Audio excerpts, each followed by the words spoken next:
एक गांव में गिरधर नाम का एक ग्वाला रहता था। गिरधर के पास 5 भैंस थी। गिरधर सभी भैंसों की बड़े अच्छी तरह देखभाल किया करता था। उनके लिए हरी हरी घास लाता और उनको पौष्टिक भोजन खिलाता था। पौष्टिक भोजन खाकर सारे भैंस सुबह शाम खूब सारा दूध देते, जिसे गिरधर गांव में बेच देता। दूध बेचकर गिरधर की अच्छी खासी कमाई हो जाती, जिससे उसके परिवार के लोग बिना किसी परेशानी के जी रहे थे। धीरे धीरे गांव के हर घरों में गिरधर के घर से दूध जाने लगा। अब गिरधर को भी दिन भर भैंसों की सेवा करने में मजा आ रहा था, क्योंकि उन भैंसों की वजह से उसकी आर्थिक स्थिति में सुधार हो रही थी। पर कुछ दिनों से गिरधर परेशान रहने लगा, क्योंकि दूध की डिमांड बढ़ने लगी थी, जिसे गिरधर पूरा नहीं कर पा रहा था। और वहां नए भैंसें भी नहीं खरीद सकता था, क्योंकि उसने अपने बचत के सारे पैसे घर की मरम्मत में खर्च कर दिए थे। ऐसे ही एक दिन गिरधर सोच में डूबा हुआ था।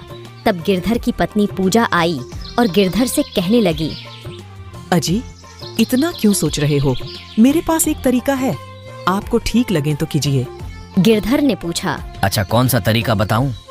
पूजा ने कहा, अजी, मैंने सुना है बाजार में कच्चे दूध का पाउडर मिलता है, जिसे पानी में घोल दिया जाए तो हूबहू दूध की तरह दिखता है। और अच्छी बात तो यह है कि स्वाद में जरा सा भी फर्क नहीं पड़ता है। अगर हमने उस पाउडर का इस्तेमाल किया तो हमारी दूध की समस्या खत्म हो जाएगी और हमें मुनाफा भी दुगना होगा। पूजा की बातों ने गिरधर को सोचने में मजबूर कर दिया। बात तो सही है पूजा की, और दूसरा उपाय भी नहीं है। दूध की डिमांड बढ़ती चली जा रही है। गिरधर ने वैसा ही किया। पाउडर दूध लाकर गांव में बेचने लगा, जिसके चलते दूध की डिमांड और मुनाफा दोगुना हो गया।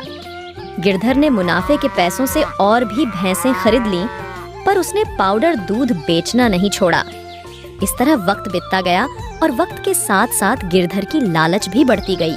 एक सुबह गिरधर अपने तबेले में गया और वहां का नजारा देख भौचक्का रह गया। गिरधर की सारी भैंसें रहस्यमय ढंग से मरी पड़ी थीं। अचानक गिरधर की जीवन ही बदल गई। उस पर दुखों का पहाड़ टूट पड़ा था।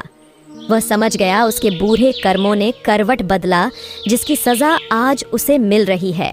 कहानी से हमें यह सीख मिलती है कि हमें बुरे कर्मों की सजा एक ना एक दिन भुगतना ही पड़ता है। हाँ तो दोस्तों, कैसी लगी कहानी? हमारी कहानी अच्छी लगी हो तो कृपया मेरे चैनल को लाइक और सब्सक्राइब करें। धन्यवाद।